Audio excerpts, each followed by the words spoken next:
के लिए वैलिड है और स्फेरिकल चार्ज बॉडीज के लिए वैलिड है। बोले थे ना कि ये फॉर्मूला जो है केवल पॉइंट चार्ज के लिए और स्फेरिकल चार्ज बॉडीज के लिए वैलिड है। लेकिन स्फेरिकल चार्ज बॉडीज में भी क्या, उसमें भी एक कंडीशन होना चाहिए कि उसका डायमेंशन, यानी दो बॉडीज के बीच का जो डिस्टेंस है वो उसके डायमेंशन से बहुत ज्यादा होना चाहिए। तब हम क्या कर सकते हैं, उसको हम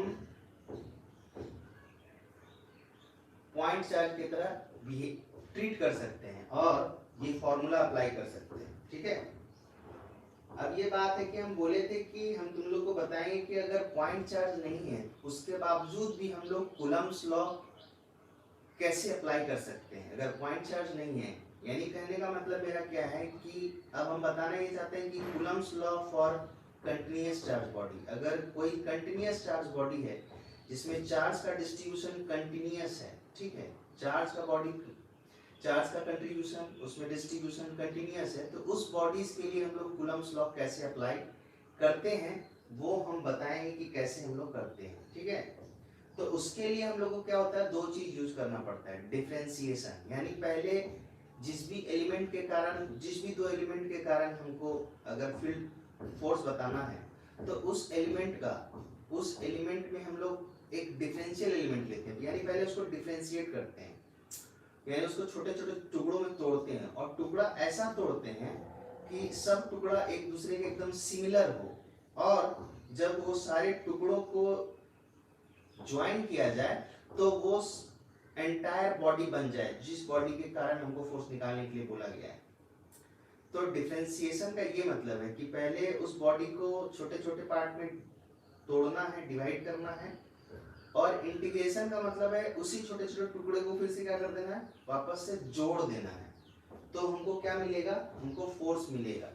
तो इस चीज को हम एक सवाल से बताते हैं कि ये चीज क्या हम बताना चाह रहे हैं कि ये फॉर्मूला जो है, ये जो कूलम्ब्स लॉ का फॉर्मूला है, ये इसका वैलिडिटी जो है, वैलिड फॉर पॉइंट चार्ज,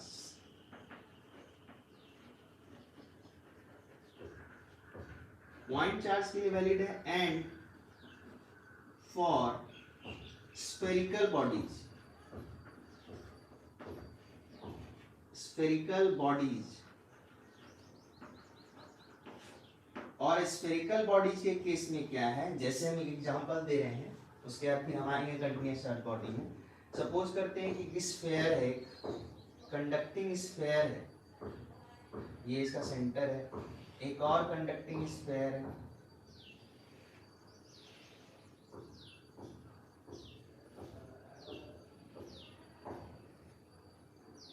और ये इसका सेंटर है।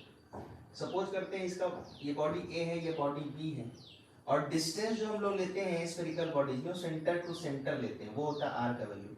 सपोज करते हैं कि ये 1 मीटर है, ठीक है, ये 1 मीटर है और दोनों आइडेंटिकल है, इसका रेडियस भी आर है और इसका रेडियस भी आर है, और सपोज करो इस पे चार्ज दिया हुआ है 1 कूलम और इस पे चार्ज दिया हुआ 2 कूलम, ठीक है, 2 कूलम। तो हम कंडीशन बता रहे हैं कि कब हम इसको यूज कर सकते हैं और कब यूज नहीं कर सकते। तो सपोज करो कि ये स्मॉल आर का वैल्यू तो फिक्स्ड है, स्मॉल आर का वैल्यू तो 1 मीटर है, ये फिक्स्ड है, 1 मीटर कर दिए हैं। लेकिन अगर कैपिटल आर का वैल्यू हाफ मीटर है, कैपिटल आर का वैल्यू अगर हाफ मीटर है, तो हम क्या कर सकते हैं, इसको पॉइंट चार्ज की तरह ट्रीट नहीं कर सकते, ये फॉर्मूला यूज नहीं कर सकते, ये फॉर्मूला हम नहीं लगा सकते हैं इस दोनों के बीच। क्यों? क्योंकि R जो है, कैपिटल R जो है, यानी कहने का मतलब क्या है कि कैपिटल R और स्मॉल r देखो तो सेम ऑर्डर में, ये भी मीटर में है, ये भी मीटर में है, तो हम इग्नोर नहीं कर सकते हैं।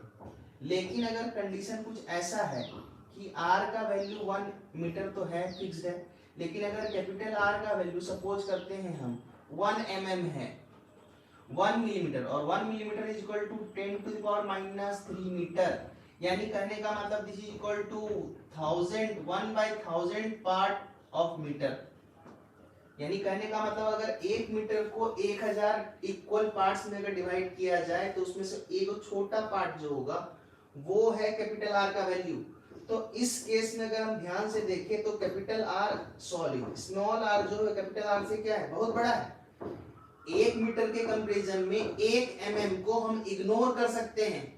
1 मीटर के कंपैरिजन में हम 1 mm को इग्नोर कर सकते हैं। और 1 mm डिस्टेंस कितना होता है, इमेजिन करो 1 mm 1 सेंटीमीटर में 1 सेंटीमीटर में 10 1 सेंटीमीटर में 10 mm होता है, मिलीमीटर।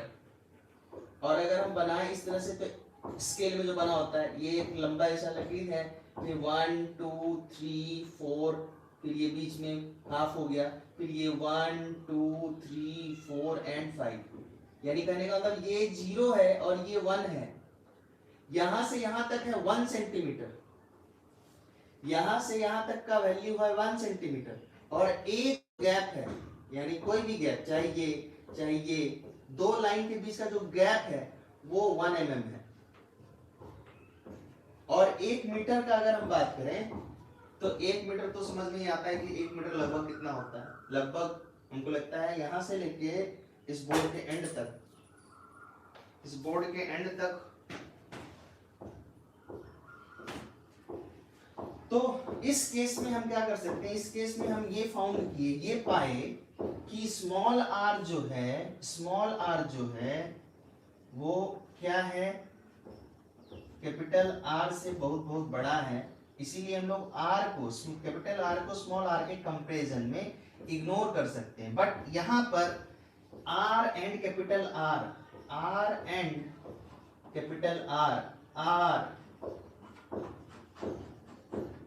कंपेरेबल, यहां कंपेरेबल है। Capital R can't be ignore,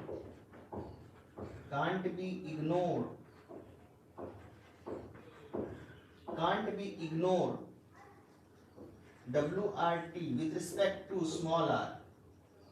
small R के कंपैरिजन में हम कैपिटल आर को इग्नोर नहीं कर सकते हैं। इसीलिए अगर केस कुछ ऐसा हुआ तो हम इसको पॉइंट चार्ज की तरह ट्रीट नहीं कर सकते। हाँ, लेकिन अगर केस ऐसा है तो हम डेफिनेटली पॉइंट चार्ज की तरह ट्रीट कर सकते हैं, ये फॉर्मूला अप्लाई कर सकते हैं इस केस में, लेकिन इस केस में अप्लाई नहीं कर सकते हैं। ठीक है, तो दूसरा बात क्या है कि अब इसमें हम लोग क्या लिखेंगे, तो Fe का मैग्नीट्यूड होगा, जो कि दोनों पे सिमिलर चार्ज है, एक पे 1 कूलम चार्ज है, एक पे 2 कूलम चार्ज है, और सिमिलर चार्ज है मतलब नेचर सेम है। तो ए जो है बी को इस डायरेक्शन में रिपेल करेगा और बी जो है ए को इस डायरेक्शन में रिपेल करेगा। तो वो जो फोर्स ऑफ रिपल्सन है दोनों के बीच में, उसका जो वैल्यू है वो है के। Q1 का वैल्यू 1 कूलम, Q2 का value 2 coulomb, divided by distance 1 का स्क्वायर, तो 1 का square, so answer is 2K Newton.